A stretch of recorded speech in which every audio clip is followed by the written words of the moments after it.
আধা হাত জাগার জন্য কোটি কোটি টাকা খরচ করবে, ছাগলে সিম গাছের পাতা খেয়ে ফেলাইছে, সেইটাকে কেন্দ্র করে মারামারি, নিজে উলপুর জাঙ্গাল বাঙ্গাল দিয়ে মারামারি হয়ে কোর্ট কাছারি ভরিয়ে ফেলাবে। নিজামকান্দি বলছি তো হয়তো এগুলো হয় না, এগুলো আমি যাবো একটু পরে নিজামকান্দি এগুলো ক্ষতি।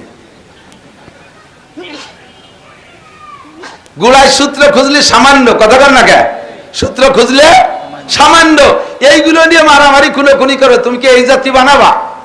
ফেরেশতারা তাদের ভদ্রতা কায়দায় জবাব দেছে, কিন্তু তর্জমা কি যে আর আজে বাজে জাতি বানাইও না, কিন্তু ফেরেশতারা এভাবে বলা যাত না।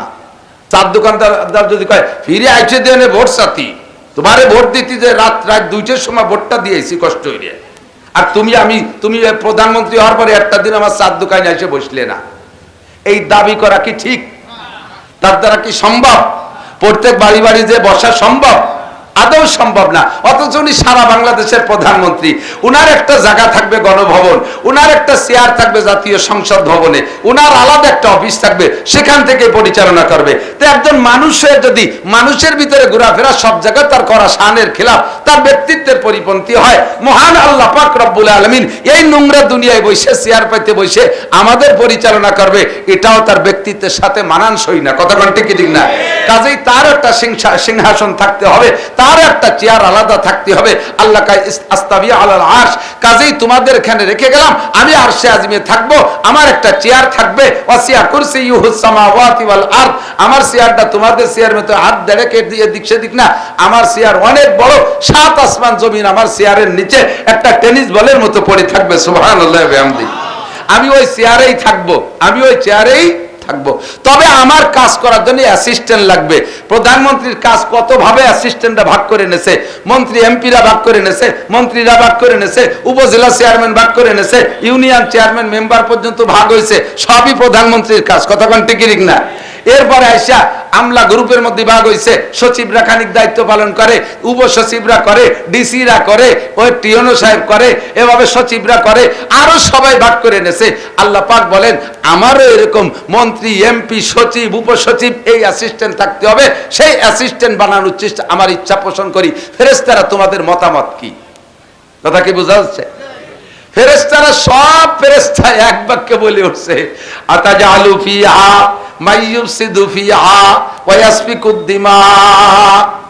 ও আল্লাহ, এই কোটি কোটি লক্ষ লক্ষ বছর আমরা জিনদের পরিচালনা করছি, তারাও আইছিল সুফি সাহেব সাজিয়ে, ভালোই দেখছি, পরে যা কাম করছে তারপর তো এই যে গণ ধুলাই দিয়ে মারি ধরে সাফ করছি, পরে যাদেরকে আবার বানাইতে চাচ্ছ আতাজালু ফিহা মাইয়ুফসিদু ফিহা, তারা কি আবার জমিনের উপরে ফিতনা ফাসাদ করবে, খুনোখুনি মারামারি করবে, এই ওয়াসফিকুদ দিমা, খুনোখুনি করবে, আধা হাত জাগার জন্য কোটি কোটি টাকা খরচ করবে, ছাগলে সিম গাছের পাতা খেয়ে ফেলাইছে, সেইটাকে কেন্দ্র করে মারামারি, নিজে উলপুর জাঙ্গাল বাঙ্গাল দিয়ে মারামারি হয়ে কোর্ট কাছারি ভরিয়ে ফেলাবে। নিজামকান্দি বলছি তো হয়তো এগুলো হয় না, এগুলো আমি যাবো একটু পরে নিজামকান্দি এইগুলো ক্ষতি।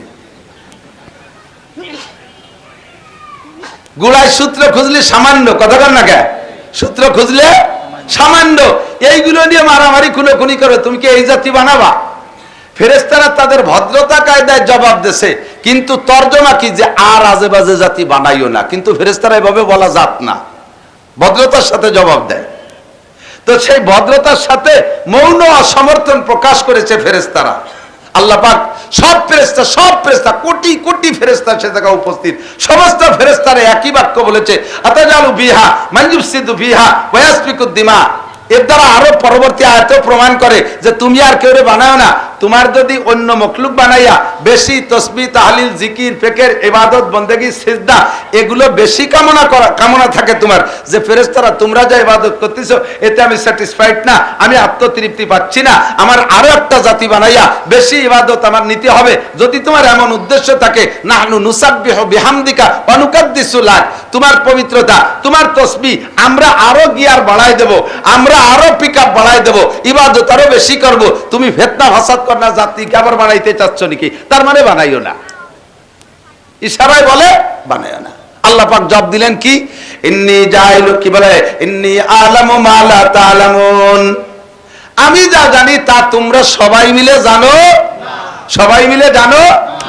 ফাখালাকাল্লাহু আদামা, ফেরেশতারা যতই সমর্থন না দিক, অসমর্থন জানাক, বাধা সৃষ্টি করুক, মত না দিক, আল্লাহ পাক বানাই ফেললেন। ফাকালাকাল্লাহু আদমা বিয়াদাইকা, আল্লাহ নিজ হাতে আদম আলাইহিস সালামকে বানাইলেন। বলবেন না সুবহানাল্লাহ? আদম রে হাত দিয়ে বানাইছে, তার মানে আপনার মাথায়ও হাত আছে আল্লাহর হাত। ওই নিজের মানুষ একটু লক্ষ্য করেন, মারামারি তো এদিক হয় না। হ্যাঁ, লাল সরকি জমা দিছে, অস্ত্র জমা দিল, ট্রেনিং তো জমা দেয়নি। আল্লাহু আকবার। ফেরেশতারা আদম আলাইহিস সালামের গলার নিচের টুক বানাইছে, তার মানে আমার আপনার গলার নিচের টুক বানাইছে। বানানোর পরে ফেরেশতারা এবার আল্লাহকে বলেন, আল্লাহ আদম কি এইটুক? আল্লাহকে আদম হট্টুক লিবার আছে, হেডলাইট কো, চোখ চোখ, স্পিকার কো, কথা বলবে কি দে, শুনবে কি দে, কান কো, কাজেই এটুকরে আলাদা করে বানাইতে হবে। তো এটুক কিভাবে বানাবো বলো? আল্লাহ পাক বললেন, ওটুক তোমরা পারবা না। ওটুকির ভিতরে কোটি কোটি মডেলিং আছে। দুইজনের হাত মিলে গেলে, হাতের কালারে কালারে মিলে গেলে কোনো সমস্যা নাই। পাও একরকম হতে পারে, পিঠও একরকম হতে পারে, পেটও একরকম হতে পারে, বডি গঠন একরকম হোক, হাজার হাজার মানুষের সমস্যা নাই, এরকম হয়েই যেতে পারে। কিন্তু মানুষ হিসেবে একটা পার্থক্য তো থাকতে হবে। এই জন্য একে টাইমে কোটি কোটি মানুষ থাকবে, এই কোটি কোটি মানুষের চেহারার ভিতরে ন্যূনতম হলেও পার্থক্য রাখতে হবে। এইটা ফেরেশতারা তোমাদের ইঞ্জিনিয়ারিং এ কুলবে না, তোমাদের যোগ্যতায় কুলবে না। কাজেই ওই পার্থক্যটা ঘটানোর জন্য গলার উপরে টুক আমার নিজ হাতে বানাইতে হবে। আল্লাহ তাআলা আমার আপনার সকলের এইটুক নিজ হাত দিয়ে বানাইছে। বানানোর সময় তো আমরা জানি না, বানাইছে আল্লাহ নিজ হাত দিয়ে। কাজে এবার আল্লাহ তাআলার দাবি কি? এদিক আল্লাহ তাআলার দাবি হলো, আমি যে জায়গা হাত দিয়েছি, তোমার প্রহারের হাত, রাগের হাত, মারের হাত, তোমার ধমকের হাতটা সেই জায়গা দিবা না। বোঝেন? এদিক তাকান। ফেরেশতারা নিচের টুক বানাইছে, এরপর রাগে গেলি ভাষাই তুলে বাইরিও, ফিটি বাইরিও, ঠ্যাং ভেঙি বেলায় দেওয়া বাড়ইয়া, কিন্তু গলার উপরে মারো না, এইটুকু আমার হাত দেওয়া আছে। আমি যেখানে হাত লাগাইছি ওই জায়গায় তুমি প্রহারের হাত দিও না। অনেক সময় কান ধরে টান দিয়ে উঠে বেলায় মাদ্রাসার হুজুররা ছোট ছোট পোলাপানকে কানে টান দেয়, কানে টান দেবেন না, মাথার পিছনে থাপ্পড় মারে, কয় তুই ও জায়গায় থাপ্পড় মারছিস মানে আমার হাতের উপরে থাপ্পড় মারছিস, গালের উপরে থাপ্পড় মারে, গালের উপরে মারিস না।